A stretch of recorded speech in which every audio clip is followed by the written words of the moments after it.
Good evening, it's just past 6 o'clock and it's Saturday the 27th of April, and welcome to our Saturday evening news. And in the news this week, Dorset and Wiltshire Fire and Rescue Service is reminding people of the importance of taking care when charging lithium-ion batteries. The service was called to two incidents over last weekend involving e-bike batteries. One fire was extinguished by the owner before the firefighters arrived on scene, and the other one caused significant damage to a house. Station manager Dave Geddes said there is always a risk with lithium-ion batteries, and they can fail catastrophically, explode and or lead to rapidly developing fire. We would therefore always urge anyone with an e-bike or e-scooter to take every precaution to ensure that it's charged as safely as possible. Always follow the manufacturer's instructions, unplug the charger as soon as it's finished, and only ever use the correct charger. Other tips include make sure you have working smoke alarms. Basically it can detect a fire. And if you're charging your e-scooter in a garage or kitchen, make sure you've got detection in those areas. And the heat alarm rather than the smoke detectors are the best type for those areas. Charge batteries while you're awake and alert, so if something goes wrong, you can respond quickly. Don't cover chargers or battery packs when charging, as this could lead to overheating. Don't overload socket outlets or use inappropriate extension leads. And avoid storing or charging e-bikes and e-scooters on escape routes or communal staircases, etc. Now, full advice is available from Dorset and Wiltshire Fire and Rescue at www.dwfire.org.uk/e-bikes-and-e-scooters. In fact, if you just go to Google and search for Dorset and Wiltshire Fire and Rescue e-bikes, I'm sure you will find it. Now, smaller lithium-ion batteries can also be found in devices such as mobile phones, tablets and e-cigarettes, and these also cause a risk of fire as well. And there is advice on their website for batteries as well, so do have a look at that if you get a chance. Now, staying with Dorset and Wiltshire Fire and Rescue, it held its annual award ceremony on Thursday the 18th of April at Tidworth Garrison. Now, that covers the whole of Dorset and Wiltshire, as it's Dorset and Wiltshire Fire and Rescue Service, obviously. The event recognised staff achieving 20, 30 and 40 years of public service. There was also a presentation of the Chief Fire Officer's commendations, recognising meritorious conduct above and beyond the call of duty, and a number of other awards. Long service and good conduct medals and class were presented to staff by the Lord Lieutenant of Dorset, Angus Campbell, and the Lord Lieutenant of Wiltshire, Sarah Rose Throughton. Other distinguished guests included the High Sheriff of Dorset, Anthony Woodhouse, the High Sheriff of Wiltshire, Dr. Olivia Chappell, and members of Dorset and Wiltshire Fire and Rescue Authority. Chief Fire Officer Ben Ansell said, "We have a service to be proud of, and the award ceremony is one way in which we can celebrate the dedication of staff from across the organisation. We serve an area comprising of the local authority areas of Bournemouth, Christchurch and Poole, Dorset, Swindon and Wiltshire, and our people delivering outstanding work across our prevention, protection, emergency response and corporate functions." He added, as well as honouring the achievements of our staff, it's always an opportunity to give personal thanks to the families and friends who have supported them and the work of our service. We also recognise the on-call employers who are so essential to being able to provide our emergency response. It's often this support that has enabled the quite outstanding achievements to take place. And talking of those employers that support members of Dorset and Wiltshire Fire and Rescue, both HMP Portland and Sherborne Girls' School have received awards from Dorset and Wiltshire Fire and Rescue Service in recognition of their support to the on-call firefighters. HMP Portland has released staff for fire calls over many years and is the employer of Daniel Terry, who is the station commander at Portland Fire Station. The award was collected by Nigel Duggan from the prisons management team, and you can see Nigel in the picture there. Sherborne Girls' School has been recognised for allowing two members of staff to respond to fire calls from work, and the award was collected by its head, Dr. Ruth Sullivan. Assistant Chief Fire Officer Andy Cole said these awards are very well deserved. These two employers have allowed our firefighters time for training and provided flexibility in working working hours. In return, the staff have used their knowledge and expertise in areas such as fire marshal duties, first aid and guidance with risk assessments. The communities of Portland and Sherborne have benefited greatly from their support of their local fire stations. He added, if someone is interested in becoming an on-call firefighter, they should look at our website to see whether there is an on-call fire station near to where they work or live, and get in touch with us to have a chat about what's possible. The main things are that people are enthusiastic, want to work as part of a team, and want to be part of their community. Now, working as an on-call firefighter means being involved in a wide range of activities in your local area, including responding to emergency calls, carrying out work to support community needs, and providing prevention advice to help keep people safe. If you want more information on that from Dorset and Wiltshire Fire and Rescue Service, visit their website at www.dwfr.org.uk/on-call-firefighters. There we go.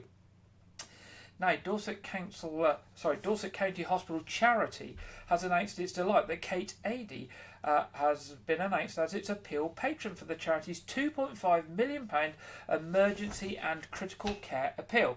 The charity's appeal will fund major enhancements to the new emergency department and critical care unit currently under construction at Dorset County Hospital. This will include overnight accommodation for relatives of critical care patients, a patient's garden and staff welfare facilities, as well as a specialist child and adolescent mental health suite in the emergency department. Well-known journalist, author and Dorset resident Kate Adie explains why she was delighted to become an appeal patron. And this is what Kate says. Dorset County Hospital is my local hospital. It's a privilege to be involved in this appeal. Our NHS provides an exceptional service and is there for all of us when we need it.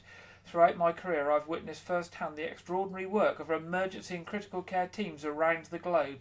The opportunity to help make a difference now to these vital services for our local community is highly motivating. I encourage our community to come together in support. Now, Head of Charity at Dorset County Hospital, Simon Pearson, said, "We greatly appreciate Kate Adie agreeing to be our appeal patron and look forward to working with her to help raise awareness and support for this important appeal." Kate was able to meet with members of the project and clinical teams at a recent visit to the hospital construction site and to learn more about the hospital's plans to build the new emergency department and critical care unit. And if you're interested in seeing how you can support the Dorset County Hospital charity, they have a specific website.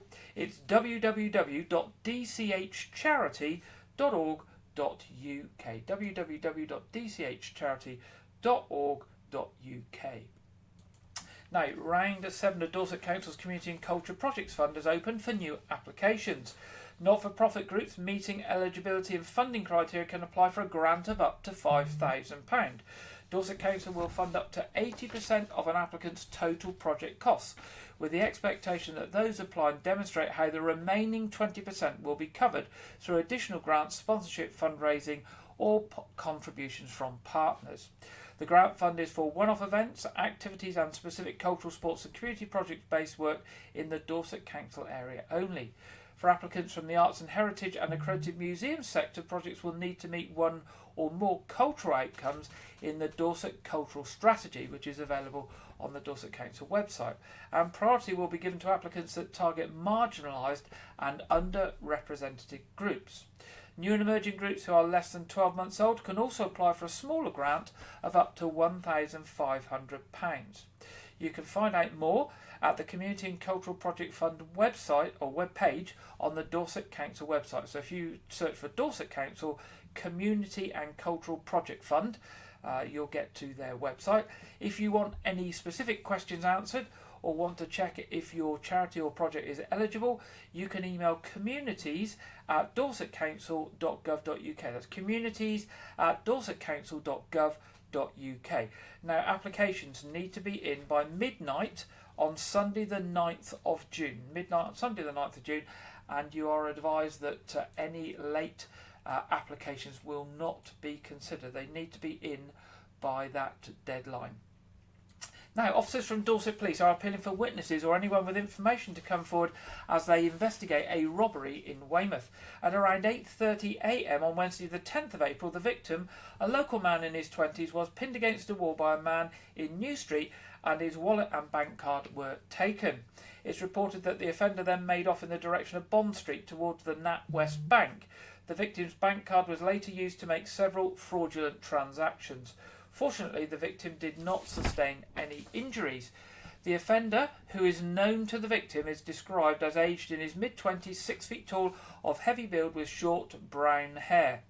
Police Constable Joseph Garrard of Weymouth Police said the incident was reported to police on Sunday the 21st of April, and we are carrying out a number of inquiries to identify the man responsible for this robbery. I'd like to hear from any witnesses who were in the area at the time or may have seen what happened.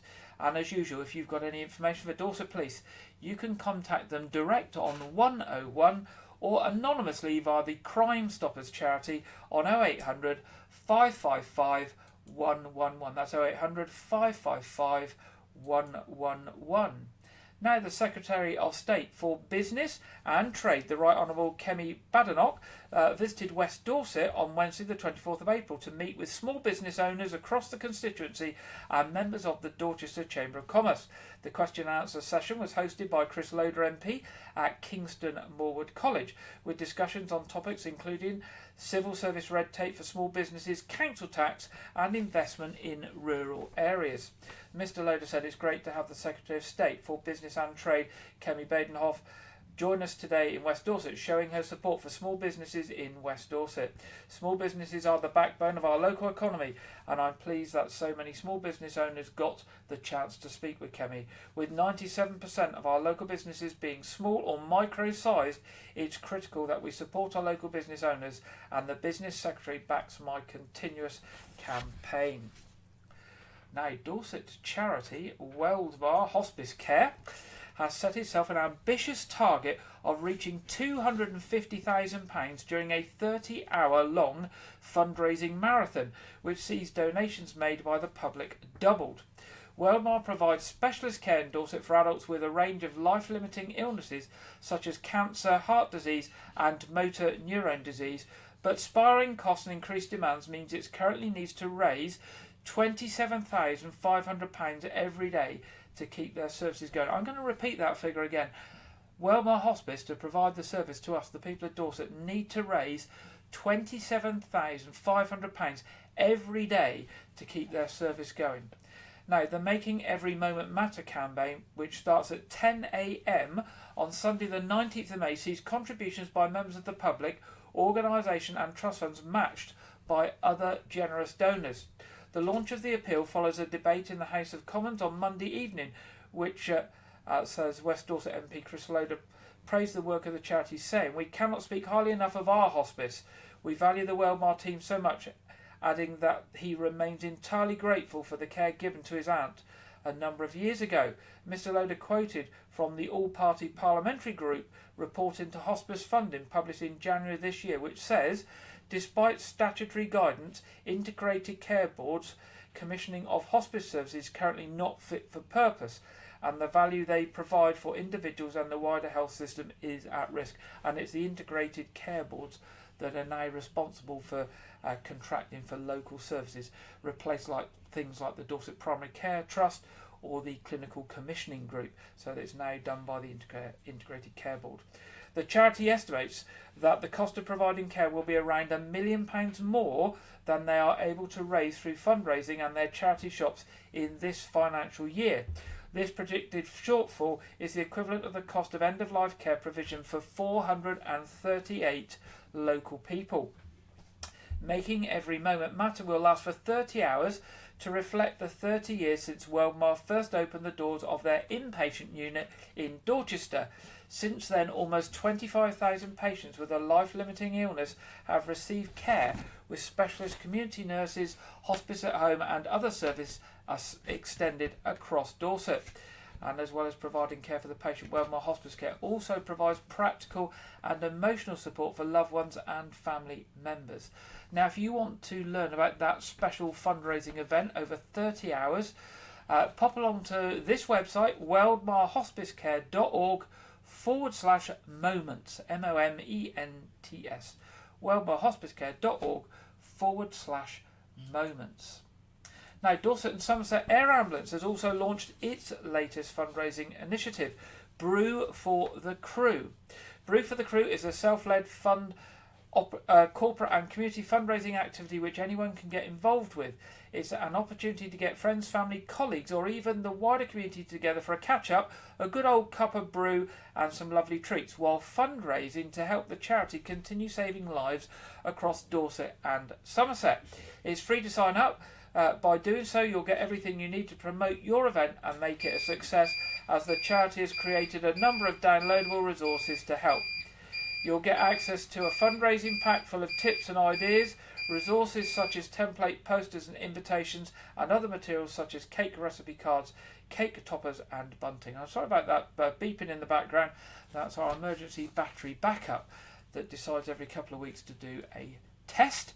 And it always seems to want to do a test when we're broadcasting. But there we go. That's the beauty of TV. Anyone at any time could need the air ambulance team and their specialist skills. Operational for 19 hours every day of the week. Their work is often the difference between life and death. With no direct funding from government or the National Lottery, Dorset and Somerset Air Ambulance needs to raise £10 million every year, with each mission costing approximately £3,500. This new initiative is a great and easy way of helping them to achieve this and showing your support to such a worthwhile cause. Now, to find out more and to sign up, pop along to their website, www.dsairambulance.org.uk/brew-for-the-crew. And I'm sure if you search for Dorset and Somerset Air Ambulance Brew for the Crew, you will find that very, very easy and see what you can do to support Dorset and Somerset Air Ambulance. Now, a new film about a famous fossil hunter featuring an acclaimed TV and movie star will premiere at an exclusive screening in Lyme Regis in June. Mary Anning and the Dinosaur Hunters follows the life of the famed Victorian paleontologist building up to her groundbreaking discoveries of the ichthyosaur, plesiosaur and the pterodactyl along what is now known as the Jurassic Coast. The film is made by Mermaid Films, was directed by Sharon Sheehan and stars Jennifer Agutter, renowned for her film roles in The Railway Children and American Werewolf in London, as well as TV's Call the Midwife, among other productions. Jenny Agutter plays Elizabeth Philpott, who mentored Mary Anning, while Anning herself is played by Katie Hamilton. The film also stars Jonathan Moore and Paul Storier. Scenes for the new movie were filmed at Charmouth, Lyme Regis, as well as nearby in Cornwall. The film is due for release this year on the 8th of June, and the Lyme Regis screening, which will be one of the first shows, will be at the Marine Theatre in Lyme Regis on Sunday, June the 9th at 6:15 p.m. And it's going to be followed by a question and answer session chaired by Jonathan Moore and director Sharon Sheehan. So a wonderful opportunity there to get involved in one of the first screenings of a film, a lot of which was filmed locally here in Dorset around the Lyme Regis area, and a well-known local character, Mary Anning, as the topic. Now, don't forget, Thursday this week is the local elections, and you should have received your voting cards through the post telling you where to vote.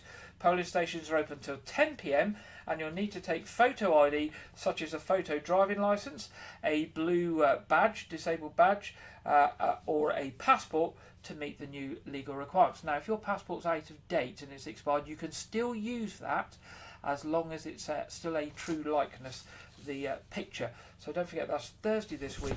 Local elections and also elections for the Police and Crime Commissioner for Dorset. And finally, in our news headlines tonight, Weymouth woman Jo Bridle has achieved a new world record at the London Marathon this year, dressed as a clown. Jo donned a clown's outfit, wig and wore traditional clown face paint when she ran in this year's London Marathon. Jo is from Weymouth and, who works locally for a large retail company, was delighted to achieve the Guinness World Record for fastest marathon dressed as a clown for women. She said, I've been running for about 10 years and have done quite a few marathons, but this was my first London Marathon. I've always had on my eye getting a world record for running. I saw that there was an opportunity for the clown record, so I applied to Guinness World Records to do it. This was a personal challenge for me, a real bucket list item. Now, Jo completed the marathon in 4 hours and 16 minutes and was one of around 90 runners, all attempting to break world records whilst taking part in this year's marathon. 30 of which who actually were successful in achieving world records. So congratulations to Jo and all of those. And Jo's shown in the picture receiving a certificate from the Guinness World Records after she completed the marathon, and she will also appear in the Guinness Book of World Records, which comes out in September. And I'm told that isn't actually Jo's real certificate there, that's just one that they were using for photo opportunities with all those that achieved the marathons, and that Jo will get her special bespoke certificate very, very shortly from Guinness World Records. And that's the end of the news headlines tonight. Now, next this week, Dorset Police is supporting, or has been supporting, National Stalking Awareness Week, which has been running throughout the course of this week. And they have had a campaign on radio and online. Now, stalking is a pattern of fixated, obsessed, unwanted and repeated behaviour that can escalate to leave someone feeling anxious or distressed, even though on their own the actions may seem insignificant. The campaign also features a video filmed in the style of a trailer for a romantic comedy film, or rom-com as that's what they're called now, which warns against normalising what first appears to be insignificant acts. Now, Detective Chief Inspector Helen Deacon from Dorset Police Public Protection Unit said, "We hope that our video, online and radio campaign will provide some recognisable examples of stalking behaviours, so that some who, or the family or friends of someone who has an abusive ex-partner, can recognise the signs at the earliest opportunity so that it can be reported to the police. Dorset Police can investigate the stalker and support and protect victims. Powers include the use of stalking protection orders, up to and including arresting and charging an offender. Offenders do not need to have committed an act of violence or to end up in court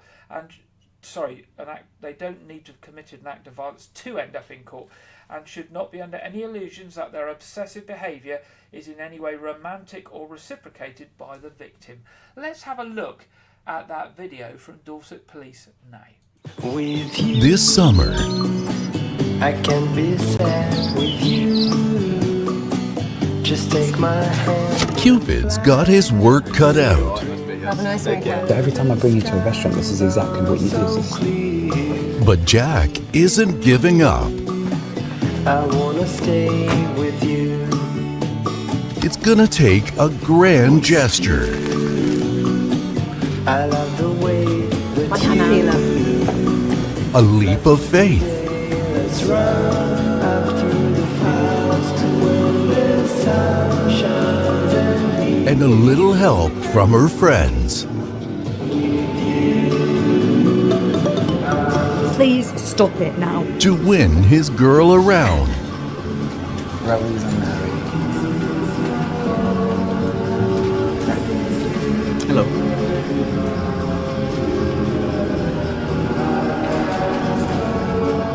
And conquer her heart.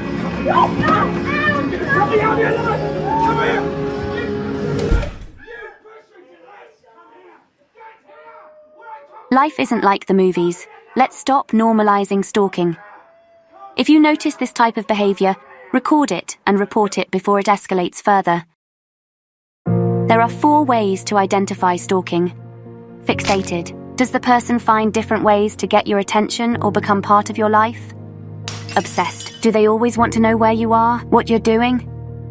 Unwanted. Have you asked them to stop? Repeated. Do they continue to contact you? If you have concerns that you may be a victim of stalking, please contact us for help or visit our website for more information.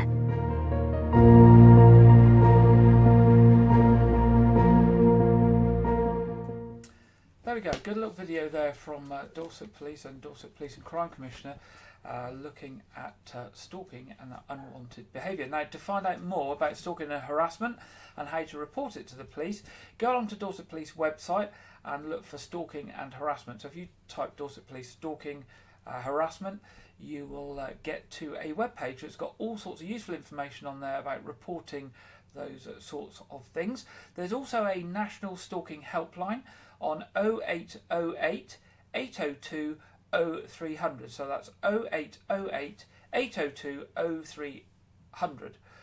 You can get help and support there from the Palladium National Stalking Advocacy Service as well, and that's at Paladine. I'll spell it out for you. PALADIN service.co.uk/get-support. Paladin National Stalking Service, www.paladinservice.co.uk/get-support.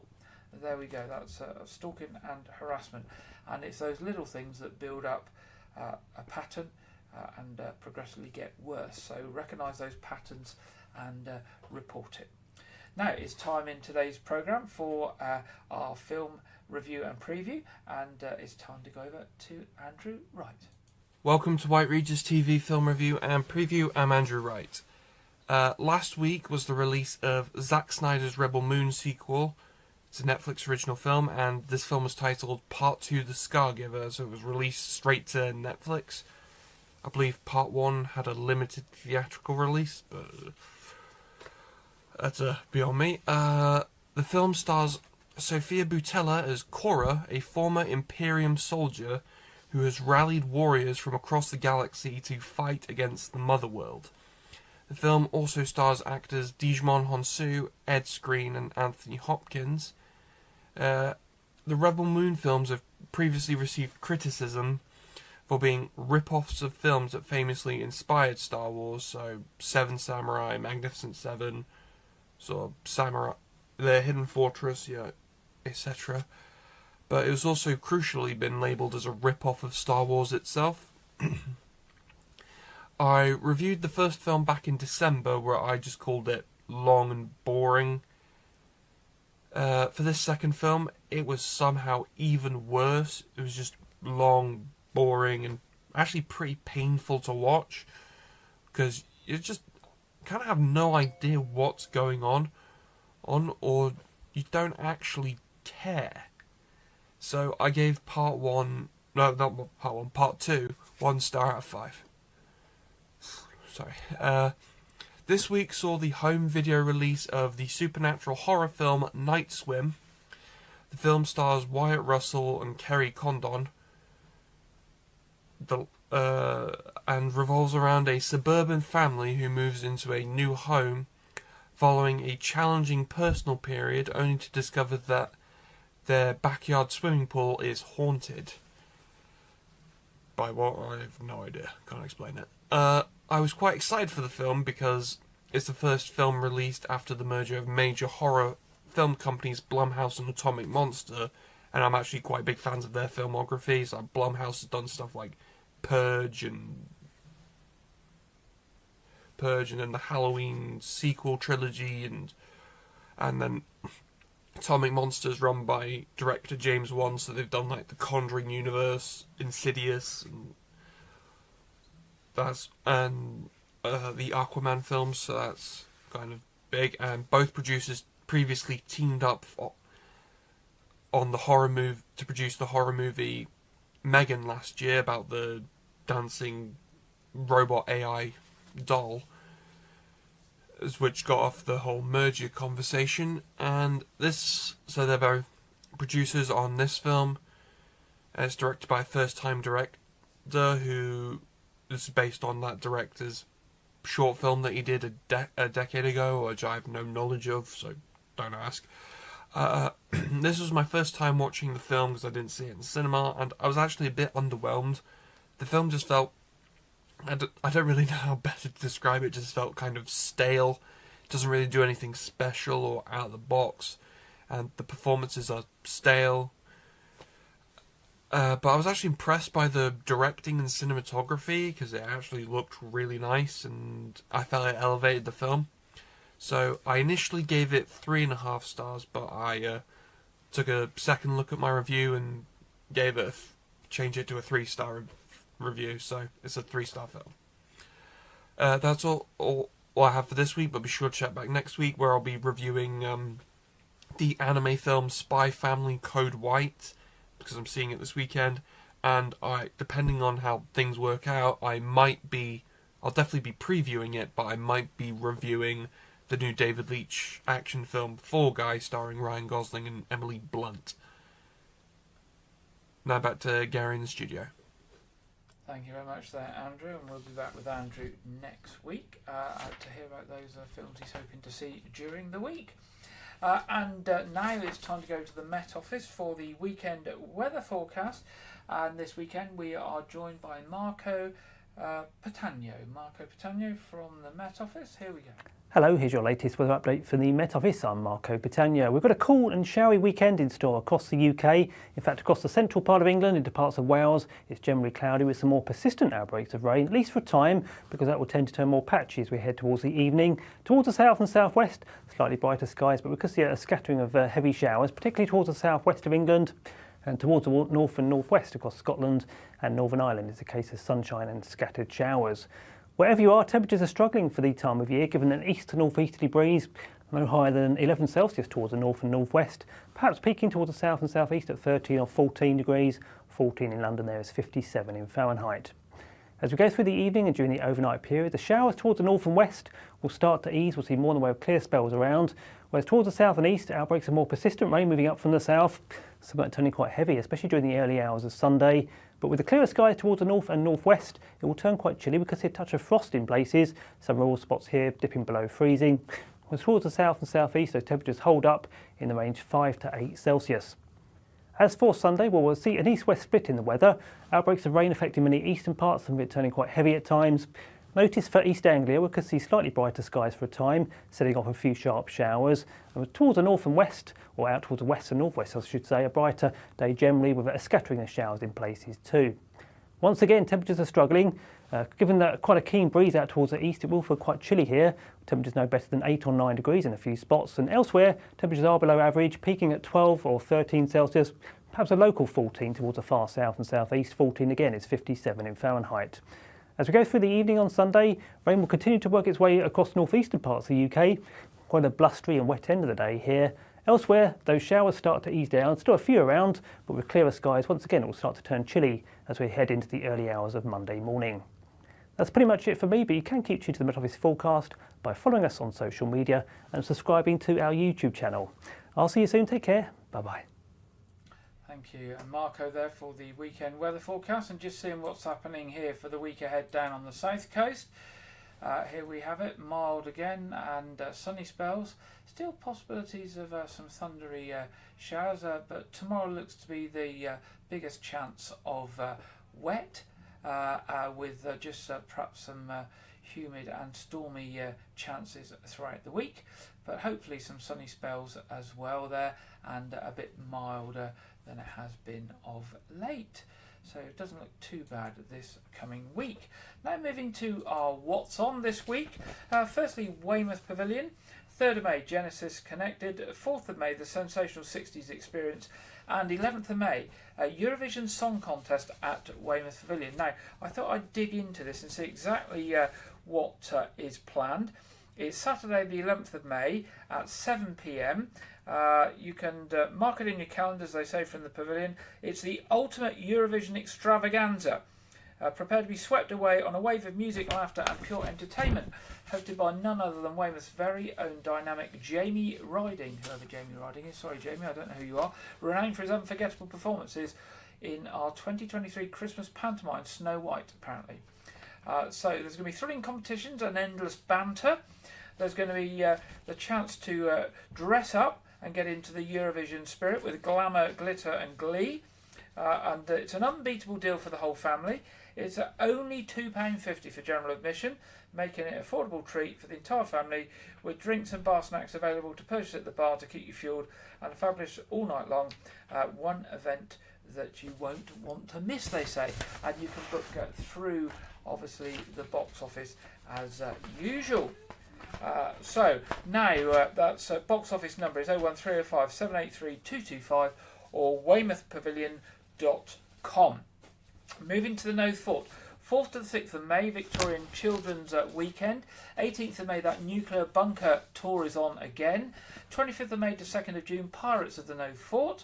3rd of June, the D-Day anniversary exhibition opens at the Knowth, and the 15th of August, A Midsummer Night's Dream. Now, on the day of D-Day, then there are special events going on at the Knowth. I think there's a beacon lighting in the evening, but it is invited guests only, I believe, or limited tickets. Arts Reach, their programme is out now. Friday the 7th of June, Rum Ragged at Broadmain Village Hall. 1st of August, Love Riot at Iverton Village Hall. 8th of August, the Storyden Adventures in Storyland at Lytton Cheney Community Hall. And more information on these and lots of other performances throughout Dorset are on the Arts Reach website at www.artsreach.co.uk. This weekend at Kingston Moorwood, there's a new agricultural show. It's been running today. It's on again tomorrow. Do look on their website for information. It's also in Saturday's Dorset Echo. There's an article on it. So do look out for that, and maybe a day out to Kingston Moorwood to the agricultural show there will be something worth doing. Also, Sandworld, the Sand Sculptures Festival, is currently open daily from 10:30. Lots of large sand sculptures there, from Sky-Fi Adventures through to dinosaurs. Now, just touching on D-Day in White Regis here, there will be an evening to remember on Thursday the 6th of June, 6 o'clock, at All Saints Church in White Regis, with beacon lighting, live music, fish and chip supper, D-Day documentary and ringing of church bells. Tickets are £10 including supper. You can buy tickets online, even ordering your choice of fish and chip supper, or I think pea fritter or jumbo sausage and chips, all online, www.parishofwhiteregis.org.uk/events, or you can give Jeff Thomas a ring, the events coordinator, on 07710 096 174. Now, church services in Wyke tomorrow, 8 o'clock communion at All Saints Church, 9:30 communion at All Saints Church, and Sunday service at St Edmunds at 11 o'clock. And finally to say, tonight our usual our usual Saturday weekly quiz is on at 7:30. Do come along and join us. Now, you may have had trouble getting our programme tonight, and you might have a little problems with the quiz. Facebook, in their ultimate wisdom, have changed the way that you can link up and live stream to their platform. They did it in the week, well, they did it last weekend, or the end of last weekend, 22nd of April. They don't give any notice until you try and set things up, and then it tells you can't do it the way that you've been doing it for the last 2 or 3 years. So I'm hoping that things go out okay, but please be prepared to hunt around a bit to find us for the quiz. You can always go to the whiteregis.tv website, www.whiteregis.tv. That'll take you through to the White Regis TV YouTube channel, or you can search for the All Saints Church Facebook page, and you will also find us there, and also on Twitter as well. So hopefully we'll have it sorted out by next week. Didn't know until we were setting up today and say you don't get any notifications from Facebook. They just decide to change things and just leave you in a bit of a quandary. So our online quiz tonight is 7:30 p.m. And of course I will be back next Saturday, hopefully broadcasting normally on all the usual channels at 6 o'clock for the Saturday evening news. If you have any news items or any events items for us in the interim, do drop us a line, news@whiteregis.tv. We would love to hear from you. I hope you have a good weekend, and I hope that the weather forecast for tomorrow doesn't turn out as bad as it looks, and it isn't too wet. But look forward to the week. It looks like the week ahead will be a little bit nicer than Sunday's going to be. So have a good weekend. Have a good week ahead. I'll be back with you next Saturday at 6 o'clock. Good night.